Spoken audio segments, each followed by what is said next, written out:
Copper நீங்க இருக்கட்டும், அதாவது கிரீன் காப்பர் ஆங்கிலத்துல சொல்லுவாங்க. அது நான் ஒரு ஹம்பக பாக்குறேன் நான். அது எப்படி, அதாவது என்னன்னா, ஏற்கனவே அந்த ஸ்டெர்லைட்னால எவ்வளவு பாதிப்புங்கிறது உங்க தூத்துக்குடி மக்களுக்கு எல்லாருக்கும் தெரியும். அந்த ஸ்டெர்லைட் அந்த ஃபேக்டரியை சுத்தி இருக்கிற அந்த பல கிராமங்களை பொறுத்த வரைக்கும் பல பேருக்கு வந்து இந்த ஸ்கின் டிசீஸ் இருக்கு. உங்களுக்கு அதுக்கு பேரே ஒரு பேர் சொல்லுங்க, மறந்துருச்சு எனக்கு. அதாவது உங்களுக்கு பல பிரச்சனைகள், ரெஸ்பிரேட்டரி டிசீஸா இருக்கட்டும், இது மாதிரி தோல் சார்ந்த ஸ்கின் டிசீஸா இருக்கட்டும், பல பிரச்சனைகள் உங்களுக்கு. அது உங்களுக்கு காற்று, மண், நீர் எல்லாமே மாசுபடுற விதத்துல அந்த தூத்துக்குடி ஸ்டெர்லைட் அந்த ஆலை இருந்தது.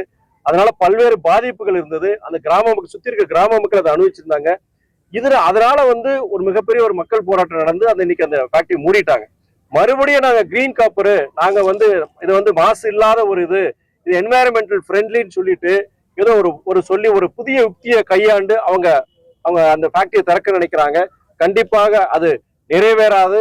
கண்டிப்பா தலைவர் வைகோ இருக்கும் வரை, மறுமலர்ச்சி திராவிட முன்னேற்ற கழகம் இருக்கும் வரை ஸ்டெர்லைட் ஆலை இங்கே தூத்துக்குடியில் மறுபடியும் திறக்கிறதுக்கு வாய்ப்பே கிடையாதுங்கிறத நான் சொல்லிடுறேன்.